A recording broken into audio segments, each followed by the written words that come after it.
Hi, folks. Just back from a meeting out in the West End with the ladies in jail, that is. It was a great meeting. As a matter of fact, we were in an area of the prison we weren't supposed to be in, but as is always, God seems to make the way work where it has to work, how it has to work, and so on and so forth. It was one of those disjointed type meetings where someone would come for a little while and someone would leave and two more would come and one would leave and three more would come and two would leave, and it went that way for the whole hour and a half. But you know what?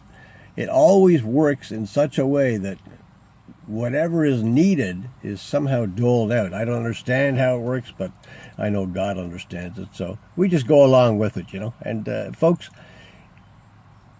if you ever get the opportunity to be involved in the prison ministry in any way, shape, or form, I suggest you really take a strong look before you would refuse to do it. It's nothing quite so rewarding in my mind. But anyway, we're on the last day of our 8th step, which says that we made a list of all the people we had harmed and became willing to make amends to them all. Now, we say we had harmed, but, it doesn't necessarily mean that we harmed them. It's just people maybe we feel that deserve some sort of amend. And, we're trying to correct our life and to move on in the best way we can. So amending is a key thing. So this list, and finally, before we move on to making the amends in the next step, in the 9th step, we want to make sure that we're at the top of the list, I'll tell you a couple of reasons. Number one,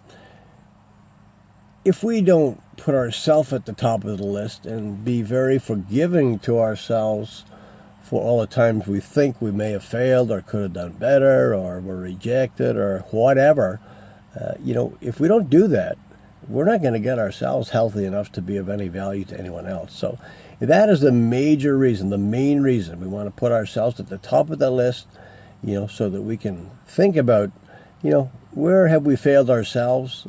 Where have we mistrusted our God? Where have we mistrusted our fellows who we work programs with or others who we happen to be associated with out in the world there?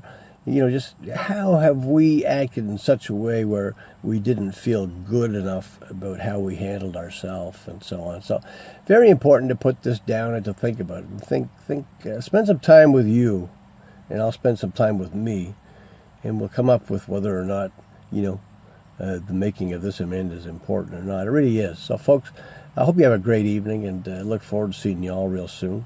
We'll be at our meeting tonight in Wexford Heights United Church in Scarborough, Birchmount and Lawrence area. Give us a shout. Scott, 647-222-0515 if you need directions or anything. But as I say, this is the last day of this step, so we'll be talking in some depth about, who we should make amends to and why we should put ourselves on the top of the list and so on. And then we'll be thinking about how we're going to go about making the amends next month. So anyway, folks, I hope we'll see you. And if we don't see you there, hope we see you at one of our other meetings. Check out our website, sharingtheburden.ca.